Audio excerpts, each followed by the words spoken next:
The S&P 500 has performed very well just over the last week. However, when we take a look at the last month, we can see some very mixed performances, which is why ultimately today we want to take a look at 10 buy and hold forever dividend stocks that, regardless of what the market is doing, we believe these are very strong performance that will continue to outperform. Now we're going to look at each one of these in some significant detail, also taking a look at their underlying metrics like the dividend safety, like their dividend growth, as well as talk a bit about dividend yield theory where we can see signs of undervaluation. And ultimately for each one of these, we are going to run it through our valuation model, talk to you about what we believe is the intrinsic value, how we got to it, as well as what we believe Wall Street are forecasting over the next year. Now, the first buy and hold forever dividend stock is Visa, and for those that are maybe new to this stock, they are a global payments company and effectively enable secure electronic transactions through the network of credit, debit, and prepaid cards, whether that's for individuals, businesses, and even financial institutions.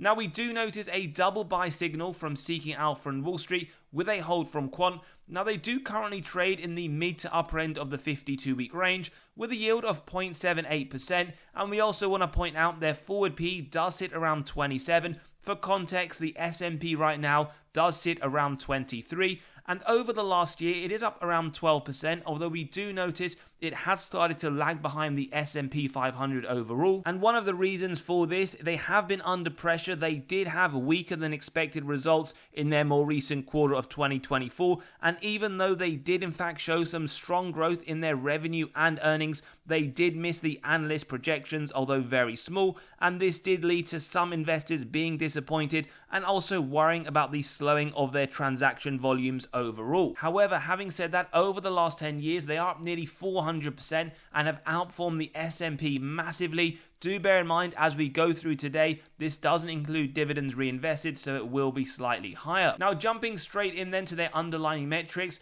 99, very safe score, in fact the highest obtainable. We're going to take some look at why we do like these companies, why they're high quality. First thing to point out here, double-digit growth in October 2023, something we love to see, and as we will come on to tell you, it is very consistent with this company. It was just reaffirmed earlier this month, this very safe score, which as we can see ultimately means a dividend cut is highly unlikely. Now, some key metrics from the recent recession, the 07-09 Great Recession in fact, what we can see, they increased the dividend and they had plus 10% sales, which was well above the average of the S&P. During that time, it sat around negative 12%.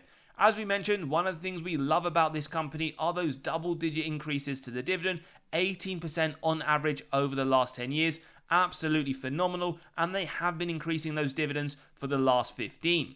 Now, as we mentioned at the beginning of the episode, we're looking at each one as well at dividend yield theory. Now, what this states, for those that are new to the channel, that a company is undervalued when the current yield sits above the 5-year average. So today we get our first undervaluation signal on the yield, but in fact we get another one looking at the forward P. Visa around 25 sits below the 5-year of 28.6, so a double signal, although we do want to point out the financials as a sector does sit much lower at 11.9. Although we do want to point out that while Visa does sit much higher, it is a very high quality company and is justified that it is above that sector. Whether or not it deserves that much of a premium, that is something that is taken into account when we come to the valuation. As always, we will mention this just at the beginning once, that we do focus on free cash flow data.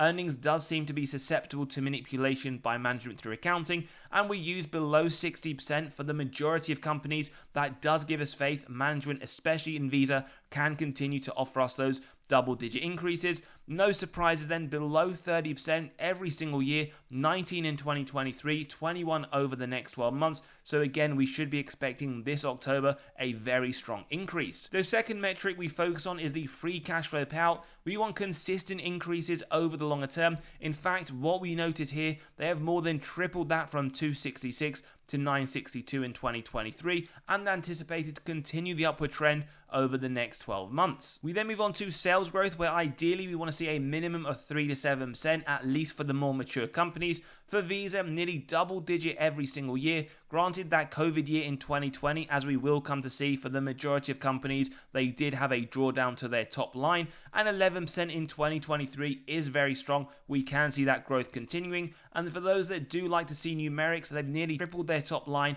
in 2014 to around 33 billion in 2023. Now, if the dividend growth wasn't enough, well, they also return excess cash to shareholder pockets through those share buybacks, which, although you might argue is trivial, they do it very consistently. So over the longer term, that is very positive to note. You could see it as a bonus, and remember, ultimately, it does mean that you do gain control over a larger portion of the company as those numbers do come down. We then move on to the ROIC, the return on invested capital, where we want to see a minimum of 10% or more. Give us faith, management are able to effectively allocate their capital, and we can see that for Visa looking very strong consistently, 34 in 2023. That makes it very attractive for those potential investors who are considering adding, or for those who want to continue to add to their position. Then we move on to the operating margin. Now, for those regular viewers, you know one thing we like to see is increasing revenue, but equally as important, increasing margins.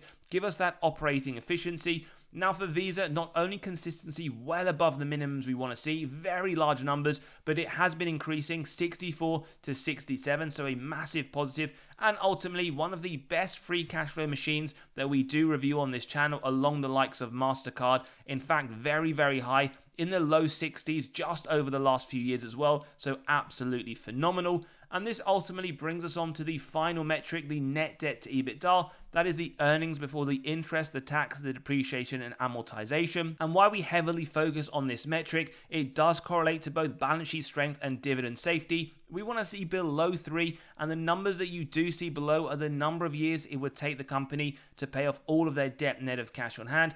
0.05 in 2023, a very small increase over the next 12 months, so no surprises where we saw that very safe dividend score of a 99, especially in conjunction with their low free cash flow payout, but also, as we can see, a phenomenal balance sheet, definitely one of the highest quality companies that we have come to review.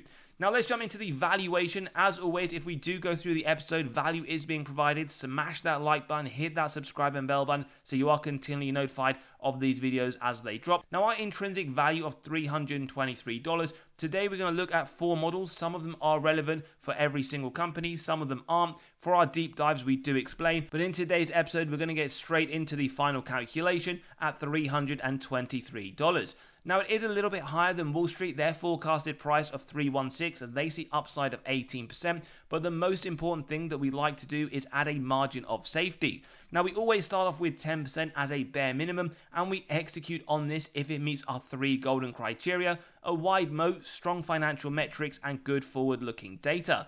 Now, if you believe that for Visa, and I certainly do believe it meets a lot of those criteria, then it would be a buy at 291, and then we keep going till it's near the current trading price, and we can see in today's episode it isn't quite at the 20% level yet. You would need to wait for around 258, but we can in fact see in today's price it is trading at least at a 15% MOS. You could argue somewhere between the 15 to 20%. So conclusion for the first buy and hold forever dividend stock, 15% margin of safety, 18% upside. Now, not all of these today will be very, very undervalued. These are ones that we will go through, say what price does look to be attractive and to consider executing on, as we do see these as forever companies. The next buy and hold forever dividend stock, we have Microsoft Corporation. Now again, for those that are fairly new, it is a global tech company. It develops, it licenses, and it sells both software and hardware, and in fact services, and they are probably best known for their Windows operating system, their Office suite, as well as their cloud computing platform Azure.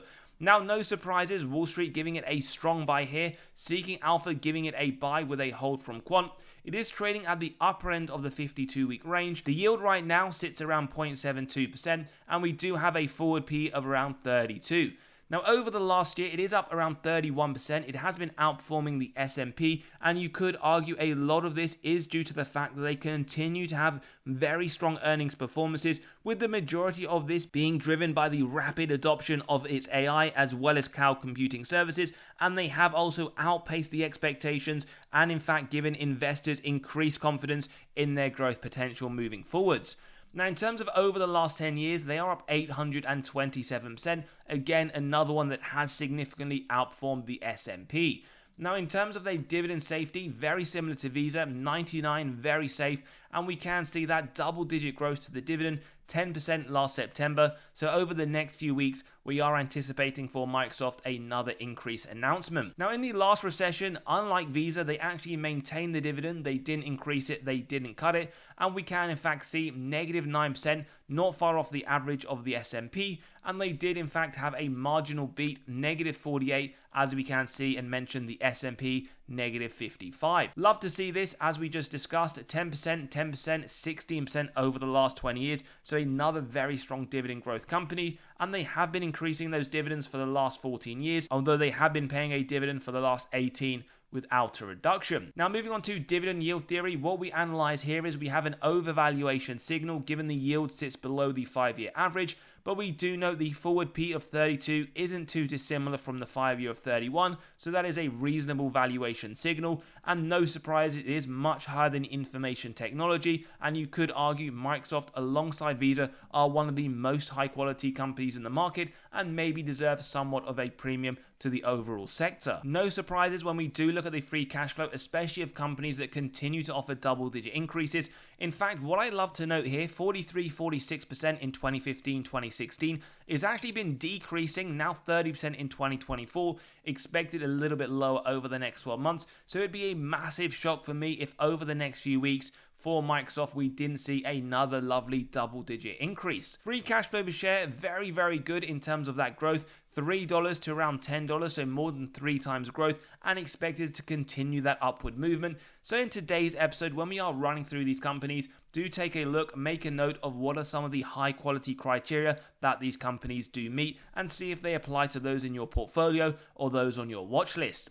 Then we move on to the sales growth, where we can see nearly double-digit increases every single year. No surprises then when we do look at it from a numerical standpoint that it has more than doubled. And as we said, with those shares outstanding, whilst it's not as consistent as Visa, they still do some on a year-on-year basis, although we can see over the last few years it has looked fairly flat. Then we move on to the ROIC, absolutely phenomenal, above 10% again, in the low 30s over the last 4 years. Always a good sign to see, and whilst we may be seeing a lot of this in today's episode, it is very difficult to achieve, not something many companies can perform. Operating margin, again, not just above 12%, we are seeing the operating efficiencies in full effect, and another what we would indicate as a free cash flow machine, very consistent and very, very good.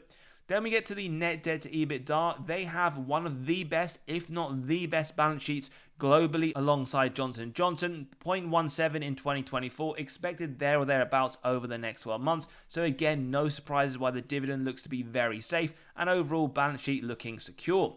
So our intrinsic value in today's episode of $430, we can see a lot lower than Wall Street. They are significantly bullish, no surprises given their strong buy rating, 505 with upside of 21%. We believe right now at 417 it isn't trading too far off its intrinsic value, but a 10% MOS, as we can see here, it would be a buy around 387. At 15%, around 365. You could argue for a high quality company like the likes of Visa and Microsoft, you may not be able to always get a massive MOS. In today's episode though, we can see at 5% margin of safety, you would need to wait at 408. In today though, we do see it trading not far off its intrinsic value, something that Wall Street don't agree with clearly, given that they see some very strong upside. As always though, give us your thoughts in the comments below. Let us know whether or not you agree with these in today's episode. Now before we move on to stock number 3, just to let you know, we have released our latest free weekly article, which we do send every Monday, so do sign up as the next one will be dropping tomorrow.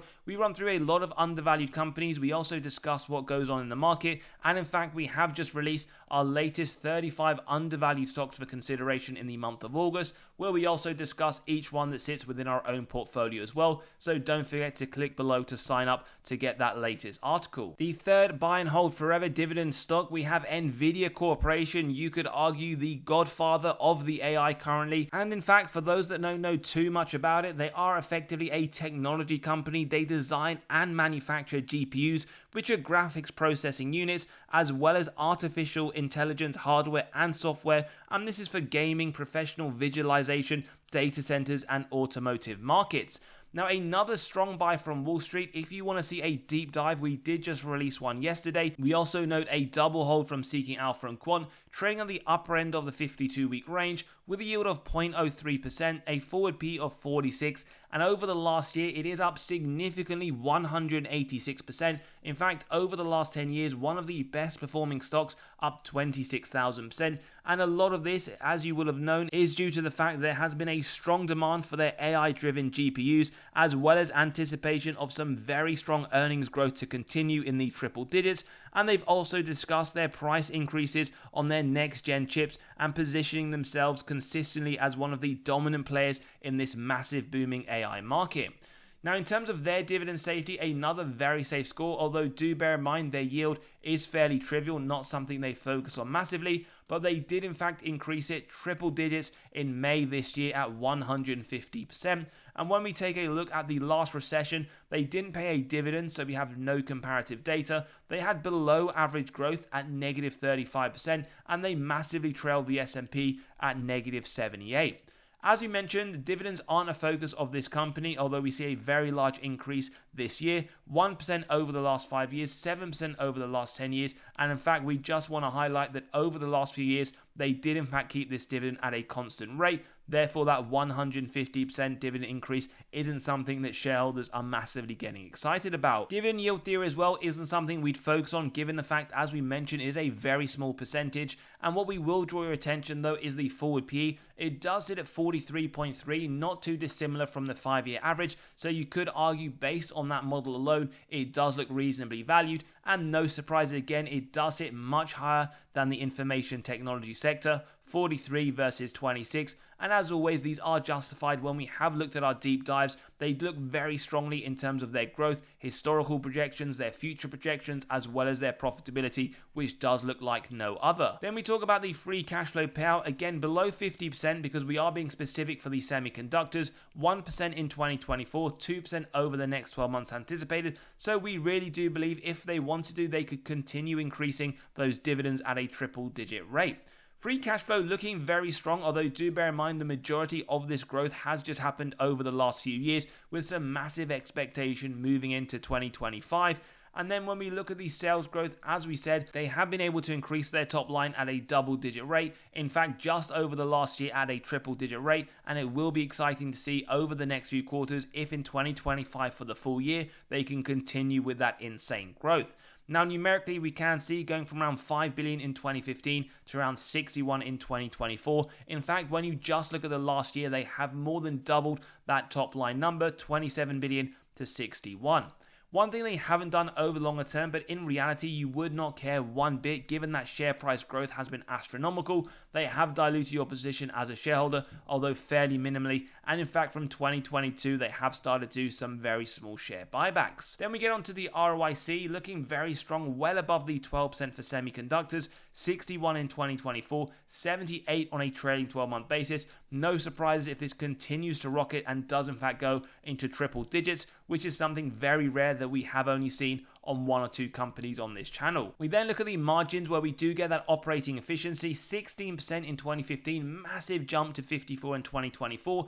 In terms of free cash flow margin, another free cash flow machine, although a little bit more inconsistent than others. 45% in 2024 does look very, very good, makes it incredibly attractive, and probably no surprise to the majority of you, their net debt to EBITDA sitting at 0 over the last 10 years, over the next 12 months. This effectively indicates it wouldn't even take them one day to pay off all of their debt net of cash on hand. Now, our intrinsic value of $140 isn't too far off. Wall Street see 145 over the next year with 17% upside, and how we got to this figure we can just very quickly run you through. We took a look at the DCF model where we have the free cash flow year on year. The average growth rate over the last 5 years at 135%, over the last 10 years at 94%.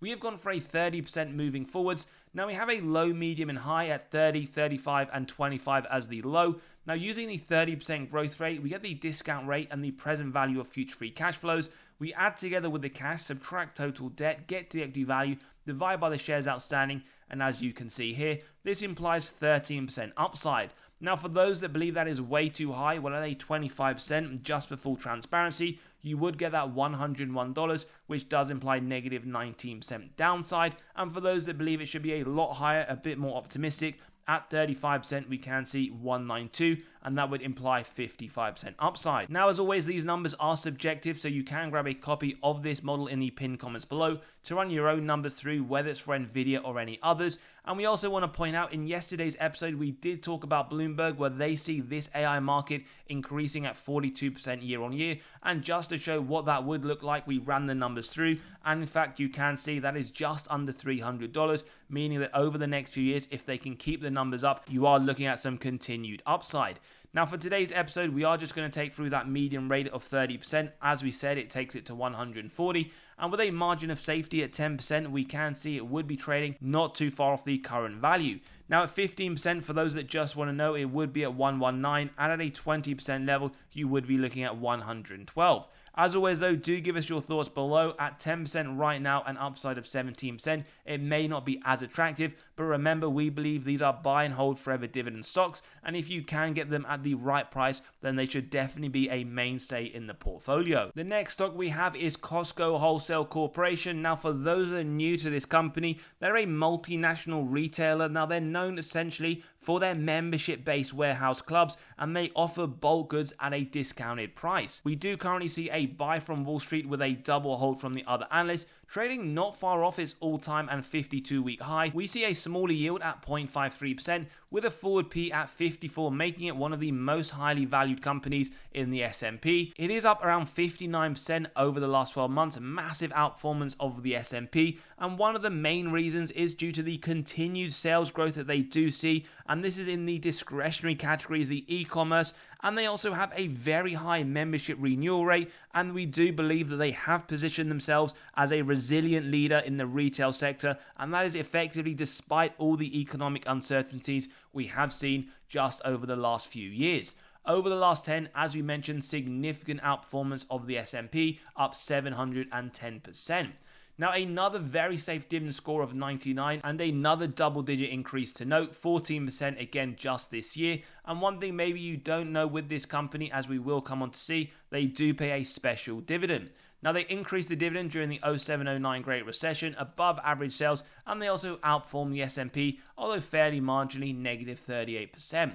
Again, double-digit increases isn't something new that with Costco, 12% over the last 5, 13 over the last 10, and they have been increasing those dividends for the last 19 years, 6 more years, and they will become a dividend aristocrat. As we said, they do tend to pay special payouts every few years, and in fact, the more recent one was paid at the beginning of this year for around $50 per share. Then we talk about dividend yield theory. We essentially get a double overvaluation signal, both the yield sitting below the 5-year average and the forward P sitting significantly higher than the 5 are signals that maybe this is one to consider at a cheaper price. As always, though, we will cover this in the valuation, and we see the consumer staples as a whole is much lower. But again, as always, it is important to understand a lot of companies are pretty poor quality in the sector as a whole, and some that we do analyze are extremely high quality, very consistent, and therefore do deserve some kind of premium. We then look at the free cash flow payout, below 60% every single year bar 2016. 25 and 23, 22 over the next 12 months. So again, surprised if we don't see some very strong growth as well as some continued nice special payouts. And the free cash flow has been increasing over the longer term. In fact, nearly 4 times and expected to continue over the next 12. But do bear in mind with some of these high quality companies, whilst they are inconsistent on a year-on-year basis, when you do zoom out, they do look very strong, and there are no surprises in terms of that continued growth. In terms of sales growth, though, do bear in mind the industry this company is in, so to see these numbers, it does look very good. In fact, 7% in 2023 is the upper end of that minimum 3 to 7 baseline we want to target, and in fact, when we look at the top line over the last 10 years, it has pretty much more than doubled. Now, share issuances, share buybacks, this company doesn't really do anything. It has pretty much stayed fairly flat over the last 10 years, so don't expect any share buybacks unless this is something we do hear in one of their earnings calls. Now, return on invested capital, what we love about this company is just the consistency around the high teens, low 20s. Consistency as well is something that investors do pay a little bit of a premium for. And whilst we do want to see on the operating side at least 12% or more, do bear in mind this sector as a whole, we will see low margins when we look at the likes of Walmart, Target, and others, so this isn't any surprises. And also bear in mind with Costco, one way that they do continue to increase their top line, not just the memberships. In fact, just in the more recent period, we've heard about membership price increases, but their renewal rate is also very high, and their membership numbers continue to increase on a year-on-year basis. Same to be applied with the free cash flow margin. It is one that is continued lower as a sector overall. Net debt to EBITDA though, fantastic. In fact, 7 of the last 10 years with the more recent period and moving forwards looking at 0. Remember, not even one day to pay off all of that debt net of cash on hand. Now our intrinsic value at $823 is a lot lower than the current price, also lower than Wall Street. Now their price target of $911 does give them upside of 5%, fairly trivial, but what we are saying right now is that we believe that Costco is overvalued. In fact, if you wanted a 10% MOS, you would need to wait for around $741. At 15% around $700, which is probably where we may consider to dollar cost average in, as right now the price does look extremely high. And for those that want to see at 20%, around $658. So as we said, a little bit overvalued. We see it more around $823 at fair value, although Wall Street don't agree. $911 is their price target. And as always, do give us your thoughts below. We then move on to Apple with a massive ecosystem. I'm sure the majority of you on here do have some kind of Apple product. Now, Wall Street do give it a buy with a double hold from Seeking Alpha and Quant. It is trading at the upper end of the 52-week range. The yield sits at 0.44% and the forward P just below 34. Now, in terms of the performance, up around 28% over the last year, not too far off the S&P. And again, for those that aren't too familiar with Apple, they are one of the biggest brands, in fact, in the world, a leading technological company, and they're known massively for products like the iPhone, the iPad, Mac computers, as well as a few others. Now, over the last 10 years, we also see up around 792%. Again, majority that we are covering today have significantly outperformed the S&P. Another very safe dividend score at 99, although something less positive is the increase we did see in May, 4.2%. That is pretty much in line with inflation, something that is a little bit of a surprise given with this company the amount of cash they do hold. Now, in terms of the key metrics, while no dividend was paid in the last recession, they actually had above average growth at plus 14%, but their return was negative 50, marginally outperforming the S&P. And again, another reason why we were disappointed over the last 5 and the last 10 years, the dividend increases have been better, although fairly marginally, and we can see 11 years of consecutive increases from when they did start paying in 2012. Now, dividend yield theory, when we specifically look at Apple stock, we do notice an overvaluation signal on the yield, as well as on the forward P, where it does trade higher than the 5-year average, as well as the information technology. Again, no surprises there. Then when we look at the free cash flow payout, it is surprising that they didn't increase that dividend just over the last few years. Given well below 60%, it has been decreasing and around 15 in 2023. Now, in terms of the free cash flow per share growth, will in fact more than tripled over the last 10 years, expected to continue over the next 12 months. And with the way they are moving, releasing new products as well as their Apple Intelligence, we do anticipate this to continue. When we look at their sales growth, maybe a bit surprising in all honesty. 3 of the last 10 years, they've had negative growth, with the more recent one being in 2023. When you do, however, look at it from a numerical standpoint, they have more than doubled that top line to 383 in 2023. One thing that they do very, very well is returning that excess cash. They have bought a phenomenal number of shares outstanding over the last 10 years. In fact, nearly 10 billion from a total of 24.5 in 2014. Then when we look at the ROIC, probably one of the best that we see on the channel, not only very high at the back end of the last 10 years, but increasing with the low to mid 60s in 22-23, 72% over the last 12 months. Then when we look at the margins, we can see here very minimal marginal efficiency, but still nonetheless in the mid-teens to the low 30s, looking very strong, and a free cash flow machine pretty constantly looking very attractive, 26% in 2023. Then we get to the net debt to EBITDA. No surprise, they have a significant amount of cash on hand. 0.44 in 2023 for the net debt to EBITDA. Anticipated to come down even lower over the next 12 months. So no surprise with the very safe and also a secure balance sheet. Now, our intrinsic value of $207, it is significantly lower than Wall Street, so a fairly similar scenario to what we just saw with Costco stock. They see 10% upside. We in fact see right now at 207, this is trading well above its current price of 226. So we do see this as another overvalued company. And if we wanted a 10% MOS, then in fact we would have to wait for 186. at 15% around 176, and for those that want this at a 20% margin of safety around 165, which actually in reality it wasn't too long ago where we did see this company trading at that point. So right now though, we do believe no margin of safety, although Wall Street do see 10% of upside. As we run through though, it is a very high quality company that we do believe is a forever dividend stock. We then move on to Altria Group. Now this one we have included may cause some controversy due to the fact that its total return hasn't been as good as others, but we do see this one that can be considered by those who are looking for the income. Now they are a major tobacco company and they are known for brands like Marlboro, and in fact over the last year it is up around 20%,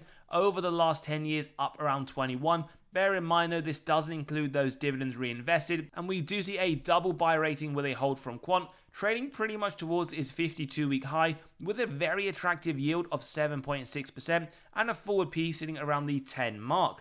Now do bear in mind, with interest rates coming, a lot of money that has been on the sidelines in these saving accounts, when they see those interest rate cuts coming, may move their money out and into companies that are very high yielders. Whether or not it's Altria, these are companies that could be in consideration for some massive rises as the interest rate comes down. We then move on to the dividend safety score with a 55 borderline safe, 4.3% in August. Now, I actually don't mind that it is in line with inflation, especially given the fact you are getting a very attractive yield.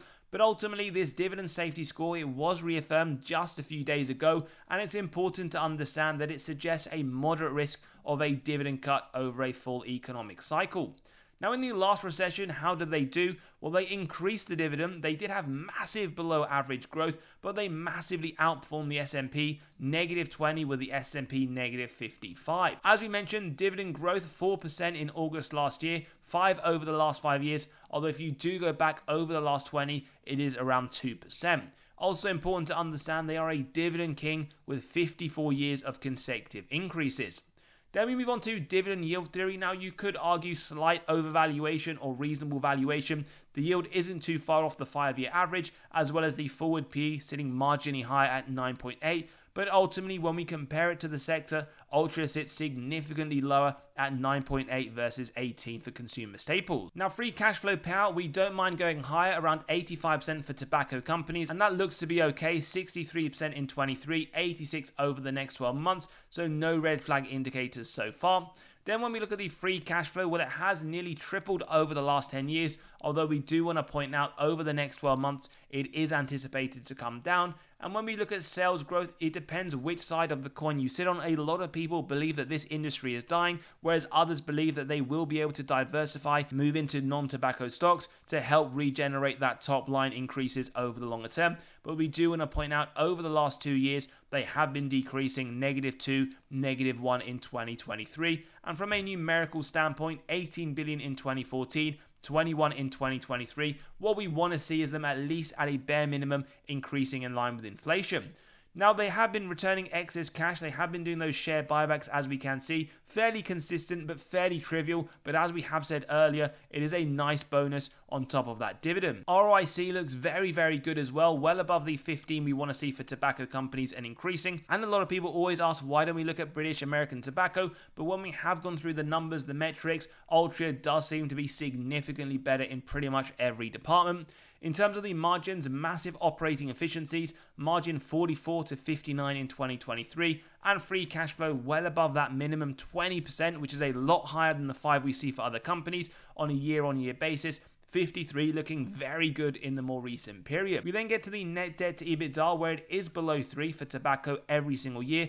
1.79 in 23, 1.84 over the next 12 months. So in reality, when we combine this with the free cash flow payout, we don't believe that there is any issues with that dividend at the moment in terms of the information that we do see. Now, in terms of the actual value, well, our intrinsic value of $51 is pretty much right now where the current trading price is. So we believe it is looking at its fair value, but do take into consideration you are getting a very strong yield. And as we said, with interest rate cuts expected over the next few months, we do believe this will be a lot more attractive for other investors, which we can see pushing up the price over the next few months as well as over the coming years. In terms of Wall Street, they're in slight disagreement. They believe it is slightly overvalued. Their price target of $49 does downside of 4%. And when we look at the margin of safety for those that are interested, at a 10% MOS, a buy at 46, at 15% around $43.49, and at the 20% mark around the $41 mark. As we said though in today's episode, trading at its fair value. We then move on to ASML Holding. Now they are a Dutch company. They manufacture some advanced photolithography equipment, and this is used in semiconductor industry, and it is in fact a very crucial piece of technology, and is used in integrating circuits as well as microchips in electronic devices. In fact, one of the key players in the industry as a whole. We have a double buy signal with a hold from Quant, trading in the mid to upper end of the 52-week range, a fairly high valuation currently at 45 with a yield of 0.72%.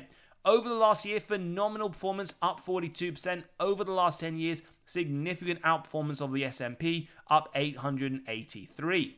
Now another very safe dividend score at 82, and a fairly mediocre increase. You know we're going to say not really what we want to see, as we're going to show you one of the lowest increases over the more recent period. Now in terms of the last recession, do bear in mind they cut the dividend in the 07-09 crash. They had below average growth, and they pretty much had a near S&P return. In terms of dividend growth then, as we said, on average over the last 5 years at 24%, over the last 10 years at 26%. These are the reasons why we are fairly disappointed this year, but overall they have been increasing those dividends for the last 14 at a fairly strong rate. We do hope it does continue. And when we take a look at dividend yield theory, we get an undervaluation signal on the yield, 0.72, much higher than the 0.47 over the last 5 years. And in terms of the forward P, a little bit lower. So you could argue here overall slight undervaluation, but it does sit higher again than information technology as a whole. Now free cash flow payout below 50% is what we see every single year, bar 2023 at the 74% level. So no surprise then why we did get a fairly mediocre increase, something you wouldn't be able to tell by looking at the earnings. So do remember that is one of the reasons why we focus on free cash flow. And we can see over the next 12 months down to 15%. So for ASML, we are expecting some very large increases if they continue to keep that payout ratio lower. One thing to note with this industry as a whole, it is fairly cyclical, so we should see some ups and downs. In terms of the free cash flow, well, massive growth from 2014 to 2021. Since then, it has been coming down, but over the next 12 months, we are anticipating some massive growth, and that is going up to around $20.60 per share. In terms of sales growth for a company being in a fairly cyclical industry, it does look very good, well above the 3 to 7%, with just in 2023 sitting at the 30% point. And from a numerical standpoint, phenomenal growth, 6 billion to around 28 in the 2023 year. In terms of the shares outstanding as well, what we do note, some share buybacks, but fairly inconsistent and fairly trivial, but do remember that is a nice bonus. ROIC, very strong, especially the last 3 years, just below 50%. Always love to see that. This is one of my most favored metrics when analyzing companies. And in terms of the margins, both operating side as well as free cash flow, well above the minimums, consistently looking very strong. And these are some things that we shouldn't take for granted, as when we are showcasing these 10 buy and hold forever dividend stocks, there are many companies that we would particularly avoid, because when we do come to look at these metrics, you would see they are significantly poorer in quality. Now, net debt to EBITDA below 1.5, again, phenomenal. Not even one day across the last 10 years to pay off all of that debt net of cash on hand. Again, no surprises, balance sheet secure, and dividend is safe. Now, our intrinsic value at 1152 isn't dissimilar from Wall Street for this company. They see upside of 28%, 1173 for ASML as their price target. Now, when we run the numbers at a 10% MOS, we do see this as a buy up to $1,037.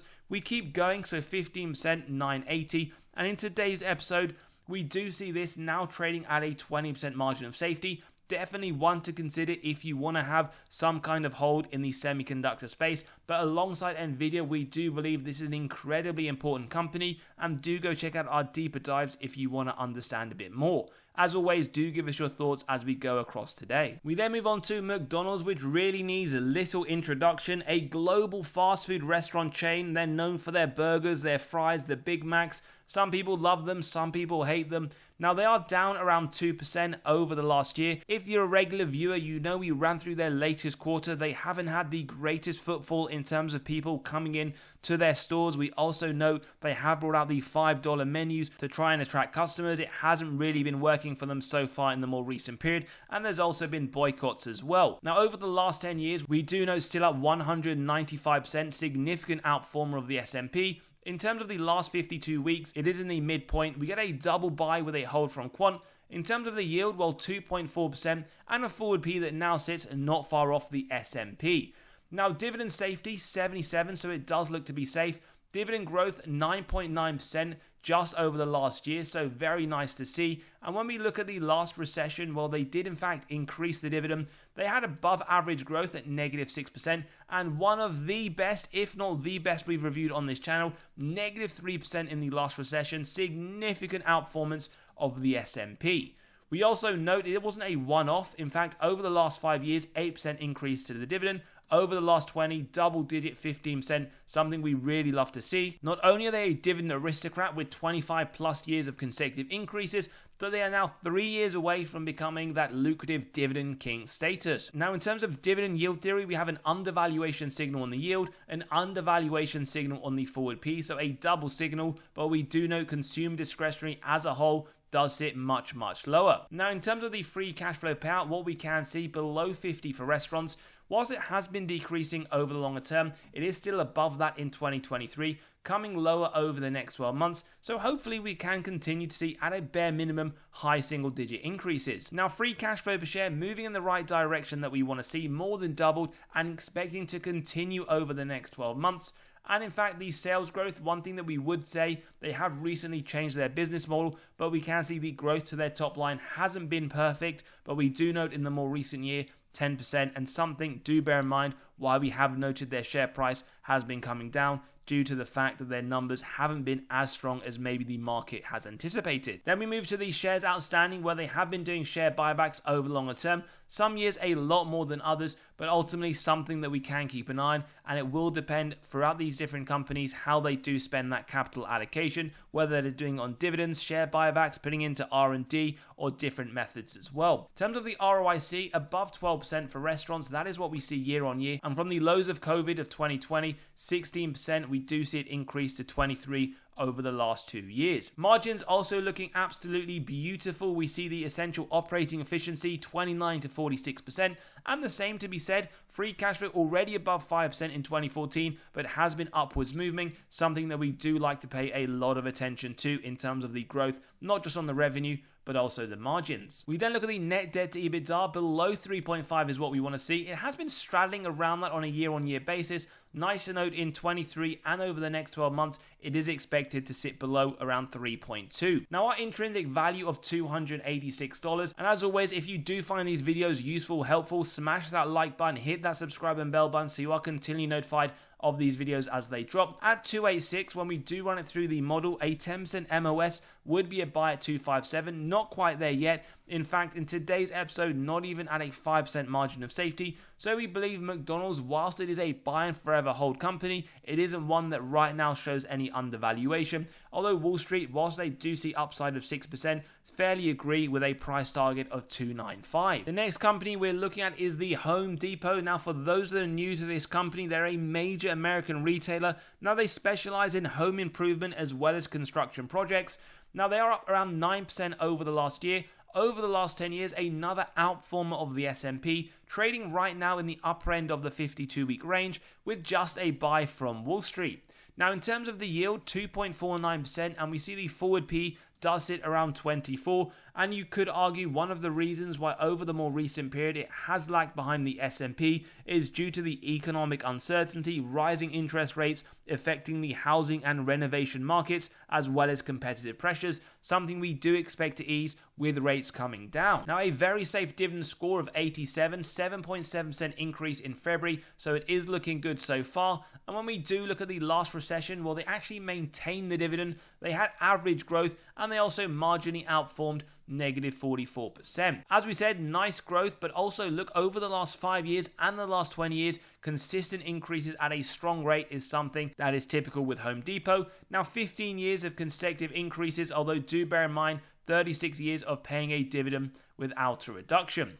Now, dividend yield theory, we actually here get a reasonable valuation, both on the yield as well as the forward P. And when we do take a look, it is significantly higher than consumer discretionary, but do understand, especially when we go through these metrics, these companies do deserve some kind of premium. Now, free cash flow payout below 60% every year bar 2023, 47 in 24, expected a little bit higher in 2025, but still within what we like to see as a maximum. And in terms of the free cash flow growth, more than 3 times from 2015 to 2024, but we do have to point out over the next 12 months, it is anticipated to come down. Overall though, when we do look at the sales growth, we can see steady, moderate, in fact around 3 to 7%. Some years very, very strongly, although in the more recent year of 2024, negative 3%, again for some of the reasons we mentioned at the beginning of the episode, but overall they have nearly doubled their top line, 83 billion to 153. And one thing we do love to see from the good old Home Depot is the fact they have been doing those share buybacks on a fairly consistent basis.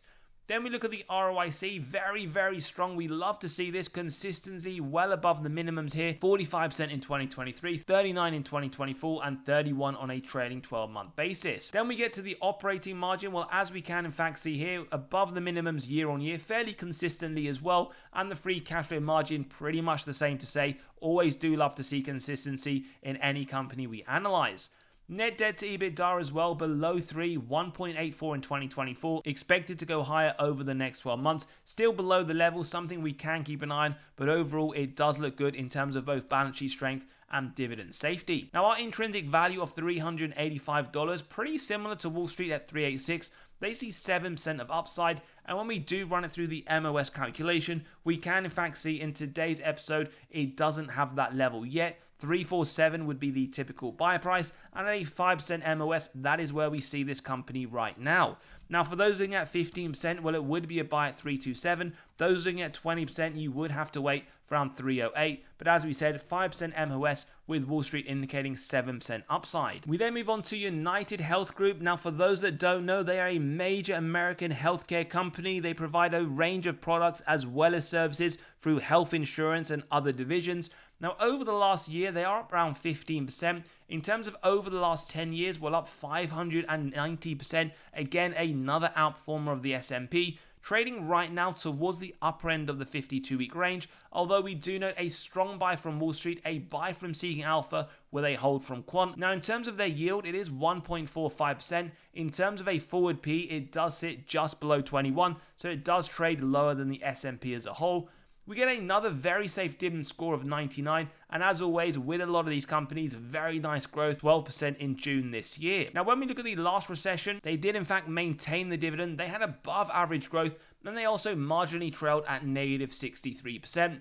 What we also can see clearly here as well, some very strong growth, in fact 41% on average year on year over the last 20 years, with 14 years of consecutively increasing the dividend, 31 years of paying a dividend without a reduction. Now in terms of dividend yield theory, in fact pretty much the yield as well as the forward P do trade in line with the 5-year average, so massive reasonable valuation, although we do note it is higher than the healthcare sector at around 16.8. Now in terms of the free cash flow, significantly below 60 year on year, 26 over the last 2 years, 28 over the next 12. No surprises why they do offer those very juicy dividends. And in terms of free cash flow, pretty consistent increases on a year-on-year basis over the next 12 months, expected to continue that upward trend that we honestly do love to see here. Then we look at the sales growth, nearly double digit every single year for United Health Group, and from a numerical standpoint, in fact nearly tripled their top line. However, what we do note, whilst we see both share issuances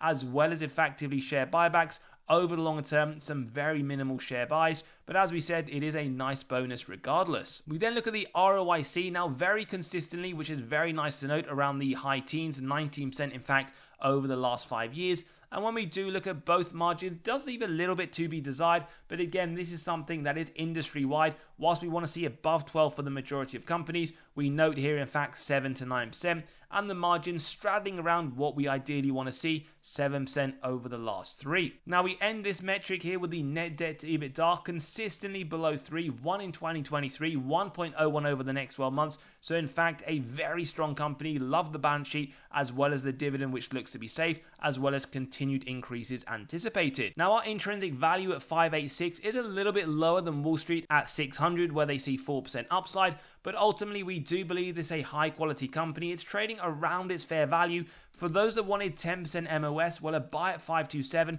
For those that wanted 15, a buy at 498. And for those that wanted 20, around 469. As we said though, not even a 5% MOS in today's episode, trading at its fair value, with Wall Street indicating $600 price target 4% upside. As always, if you enjoyed today's episode, smash that like button, hit that subscribe and bell button, and let us know your thoughts in the comments below. Don't forget to give us your thoughts below. Sign up to the free weekly newsletter so you are getting that one that is being delivered tomorrow. And if you want to discuss our weekly buys and sells, do join the Patreon. As we said, everything in the pinned comments. As always, have a great day. We'll see you on the next one, and for now, take care.